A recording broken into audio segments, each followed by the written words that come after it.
So it's 12:30 in the afternoon. It's getting late, and we need to be in Eureka by sundown, which it doesn't get dark until like almost 10 o'clock because it's up north. So, all right, let's go. Beautiful Sacramento, California. I don't know why it gets such a bad rap. It's actually a very lovely city. There's lots of trees and lots of little environmental tidbits around. Sacramento's built on a delta, so it's like kind of like sea level, kind of like New Orleans. It's really lumpy. It's because there's a high water table here because it's a confluence of the Sacramento and the American rivers.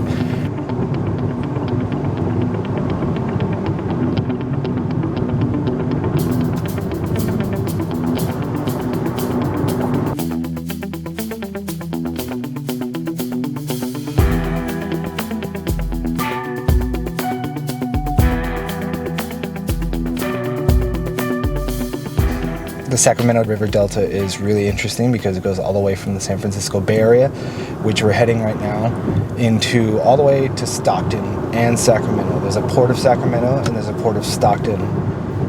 It's in the middle of the state, and they have ports.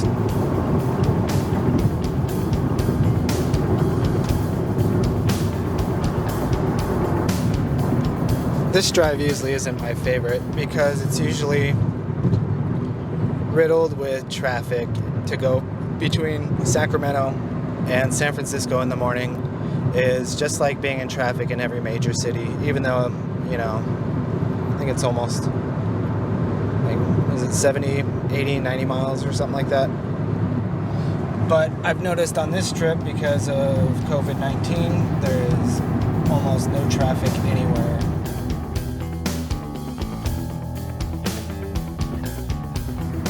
So this viaduct that we're on here is pretty long, a couple miles, and it goes over these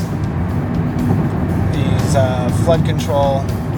When the rivers are running high, they open up some of the levees and flood this area. So it's not uncommon in the wintertime to drive through this section of road and this to be just a gigantic lake.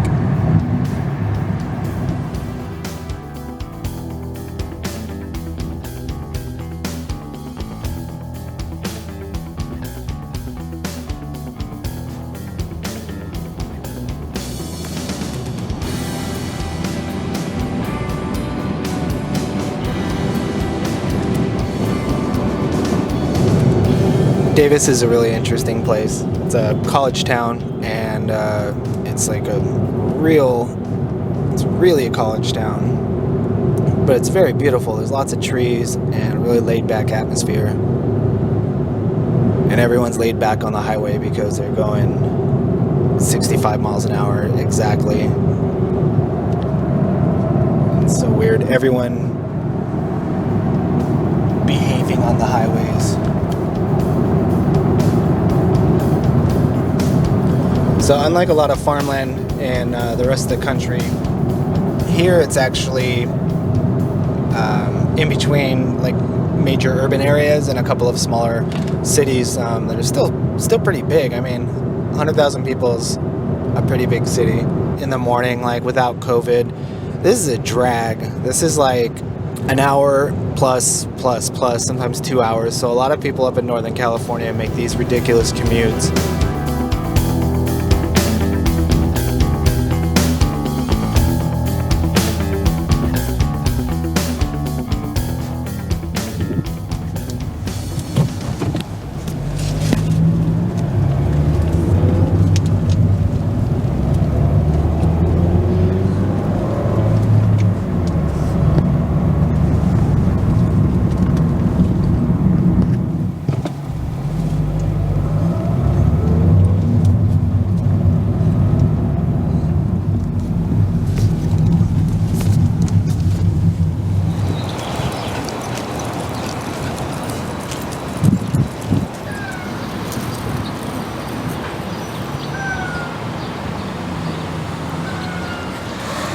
We are at a little town called Dixon. and we need to get some gas, and the dogs needed to pee.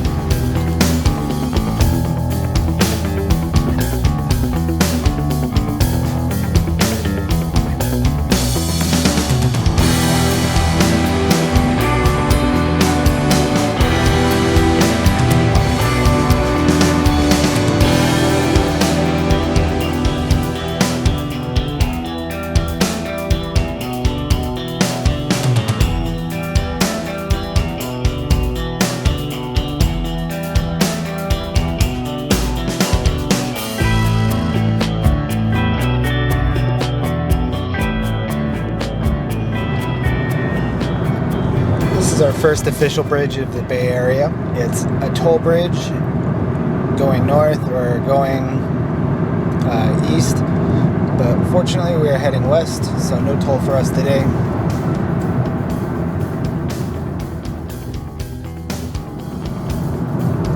I know this bridge is pretty new because I watched it under construction, and then the old bridge is a relic of the interstate that was built probably in the early 60s, so it was deficient. That would be the quickest way to get to where we're going, to the 101, closer to the coast, but we're taking the scenic route and doing touristy stuff this time.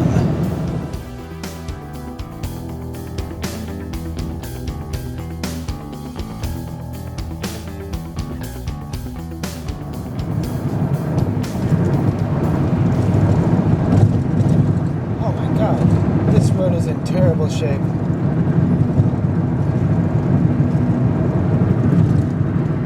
There was a time when almost the entire freeway from San Francisco to Sacramento was like this. That's better. Yeah, so it's hazy as hell. You usually can see San Francisco off in the distance.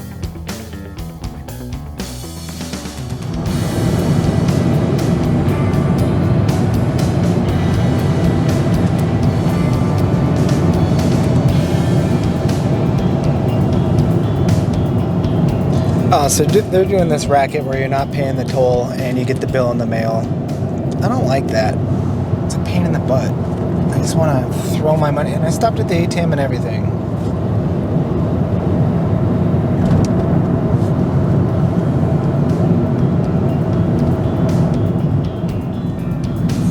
All right.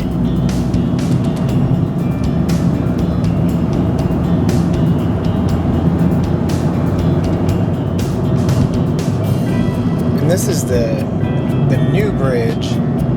For me, it's the new bridge. I've only been over it a couple of times, but every time I go over it, I think it's really cool.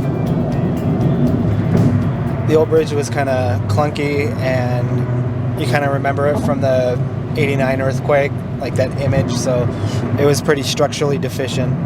And this bridge was a disaster because it took twice as long and was like 4 times as expensive, but it finally got done. I guess there was a fault of something they had to correct, so hopefully they corrected it properly. But it is beautiful.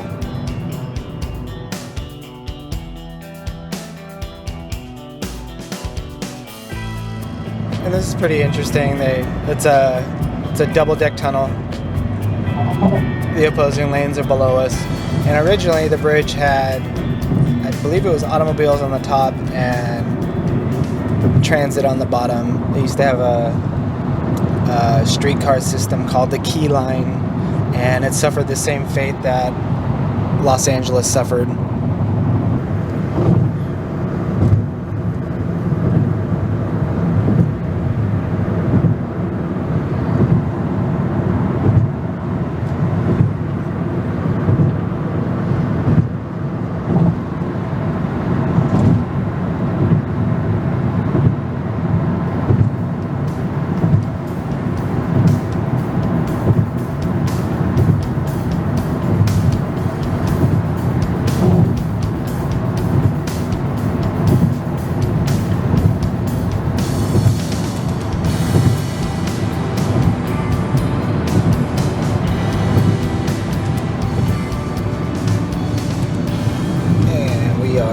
officially in San Francisco.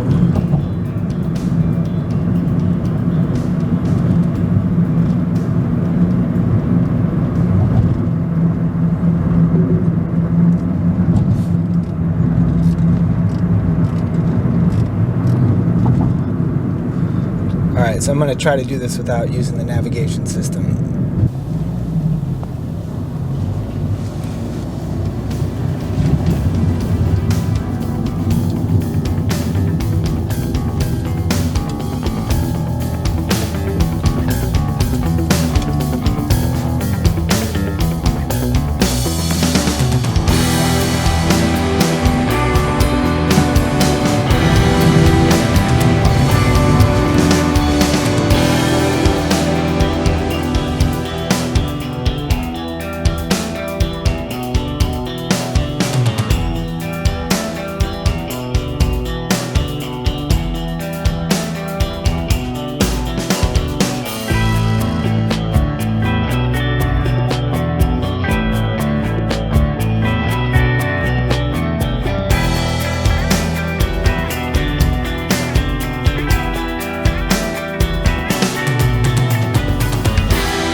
I'm seeing most of the people are wearing a mask, which is nice.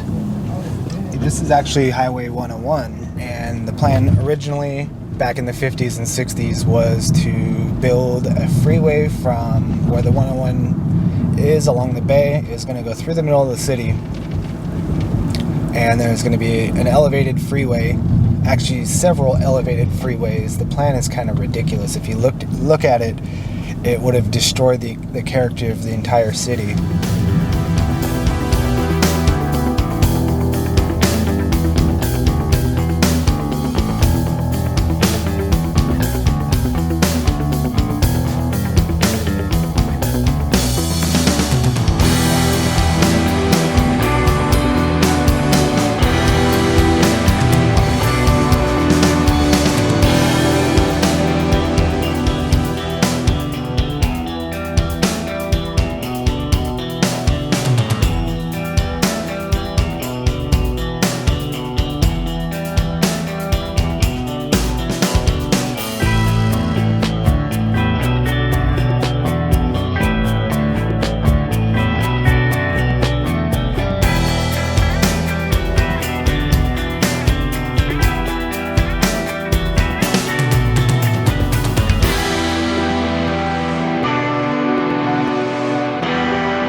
The dogs are excited for the bridge. All of them I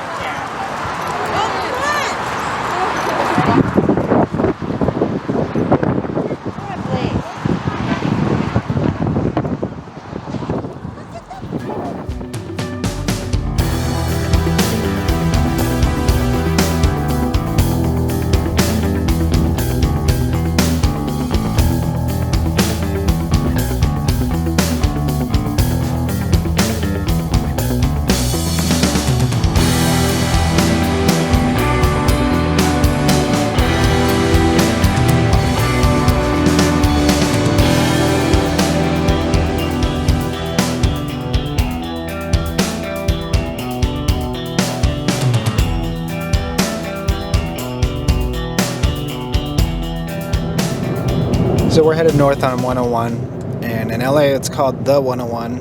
And so we're headed north on 101, and just about rush hour traffic. It's about 3:30 in the afternoon, and we're doing pretty darn good for a work day.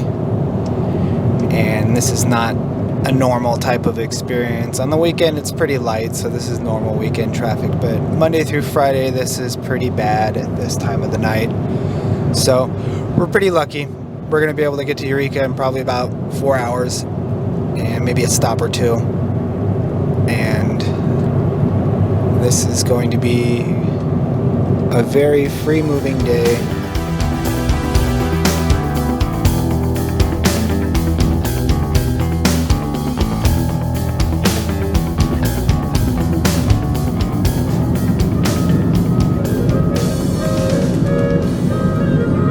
It's pretty normal, but this freeway was built a long time ago. It's only 2 lanes, and it's clearly over capacity.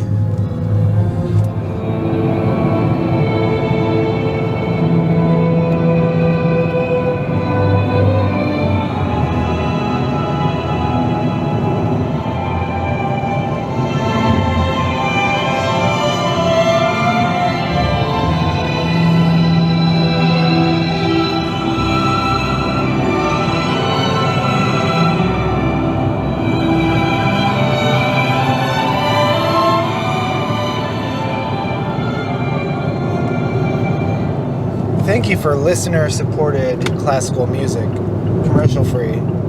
That was pretty cool. So we were north of San Francisco, and there was some traffic, a lot of construction, a lot of pain in the butt, and now we are headed, I don't know if we're in Mendocino County yet, but we're headed in that direction.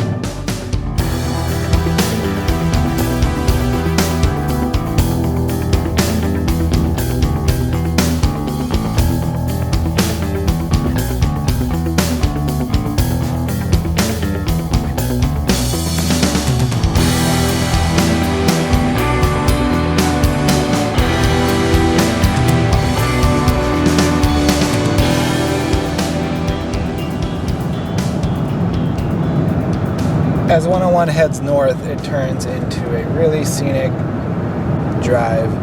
It just kind of meanders through these hills. In some parts of the world, these are considered mountains, but these are hills. And where we're going into the redwoods, there's not really mountains. I mean, it depends on your definition, but they are, you know, just a couple thousand feet high, maybe at the most. This highway right here, 128, Fort Bragg, is on the coast. And it's not quite redwood territory yet. There are some redwoods, I think, but it's just rolling terrain and pasture land and vineyards, and more like smaller vineyards. It looks like they're privately owned kind of vacation homes, but it is absolutely beautiful, and I highly recommend it. Is that it's a Pontiac? Is that a Trans Am convertible?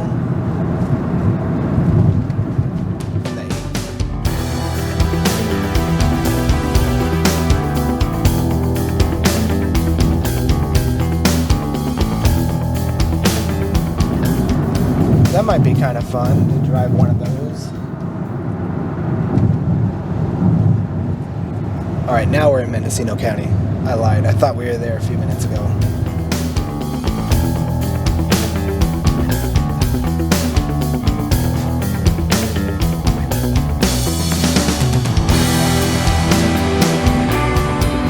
There's still a couple small towns like this that haven't been bypassed by the highway.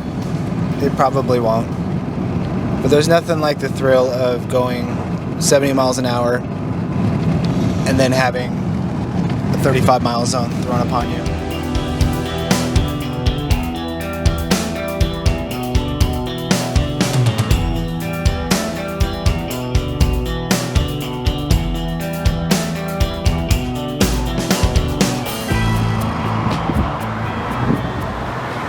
All right.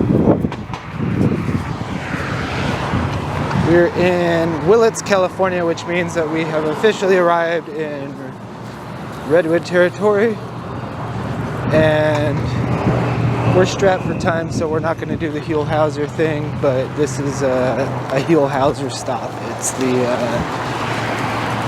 what's it called? The Skunk Works. Ooh.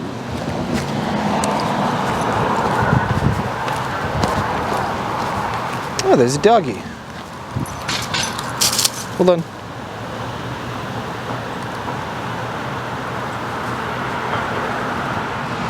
Yeah.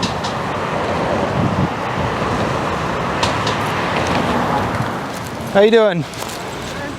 Huh? Is there water down there? Oh yeah. Cool. We go across the trestle there, I built a nice little trail, knocked all the blackberries and all the poison oak, and there's a nice beach. Cool. If you'd like to take your dog down, Yes, we would. there you go. It's I think I've got the most popular spot in the whole town. Oh, really? Yeah. Don't let the police know.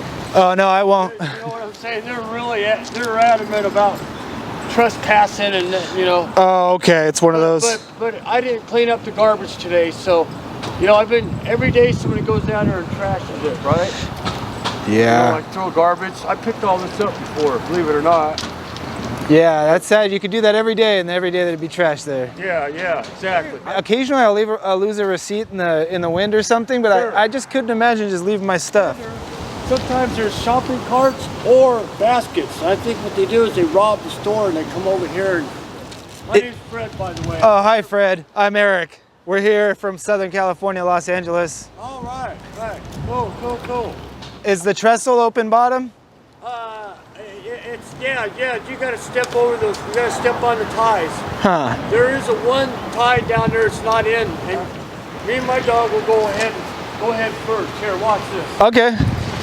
Here, come on, Bill. Oh, yeah, there is water right there. Oh, yes, there is. I'm about to show you here, sure. I was in the LA area in 1979, 83 when I was in the service. Oh, wow. I went to San Diego, MCRD. That was a much different place in 1979. Oh, man, yeah. Uh-oh. Yep, this is the missing trestle. So right there, you go to the right. Oh, well, come over here, Riley. Yeah. There you go. You guys are brave. Come on. Yeah. Let's go this way. There you go, great. All right. Yeah, that's what you have to do when you come back to the same thing. You have to slide down here and fall over, but Yeah. I blocked all that off and I cut the trail. And I did it just with a machete. And somebody gave me a shovel, but here, so this is the trail I cut through. There's no wildlife or anything I could be concerned about the dogs, right? No, none at all. Oh, okay. You're right in town. At nighttime, yes, sir. Wolverines to, I don't know what other kind of wild animals. But Wolverine? there's nothing here during the daytime. An occasional person will come by to pull their dog off. Hey, you got dogs swimming in there and stuff? There's all blackberries all the way up here. Oh, All the sweet. way to the right. All this it was all, you couldn't even come in here. It was all blackberries and poison oak, and I knocked it all down. Because I remember this is when I used to cross it when I was a kid. Yeah. It's amazing how stuff gets overgrown and you can't even recognize it. Like this big old culvert right over there. It's all overgrown with blackberry bushes. Go on, come here. Is it blackberry season? Oh, no, not yet. Ah. Not yet. Boy, That might be a tip. I might come up here just for blackberries. Sure. There used to be, you can see the ediments of rust coming out of it. That's like a 5-foot culvert. It runs underneath the highway. As you can see in the corner, if you were to go up there and look at the contour of the ground, it's sinking like 2 or 3 feet because of this collapsing of this old Oh yeah, look at this. culvert. And that culvert used to drain from Rimco. Rimco used to be an industrial. They used to make cannons back in the day. Cannons? Cannons. Wow. And then after World War or Vietnam shut down, everybody there that I know is dead except for 2 people. So what do you think? I was gonna ask you, do you like the bypass? That 101 bypass? You don't like it? They had 5 choices. That was the worst choice they used. Oh yeah. That's most environmentally impact on this valley like you wouldn't believe. It's like a causeway, like it's bridge over water. Yeah, the expansion joints and stuff, right? Pardon me? The expansion joints on it and stuff. Yes. We closed the railroad down. So that the old steam smoke, it's been stuck over there in Fort Bragg for like 25 years. Oh really? When I was a kid, that water tower right there, you see it all dilapidated there? Yeah. Well, that used to be full of water. And during the summertime, I used to walk underneath it because it leaks all the time. All it is made out is just redwood slabs and a couple bars, steel bars. Yeah, it looks like a prop at Knott's Berry Farm. Hey, you're going. Oh, Hey, take care. thank you very much. All right. So that was really cool. I got a walking stick that's made from genuine redwood. All right, so that was Willits, and that was cool. Wow, we just bumped into someone. So I guess now we're about 2 hours from Eureka. I'm probably going to lose my battery, and we'll see trees tomorrow. But let's see how much juice I can keep.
You guys ready to go? Come on.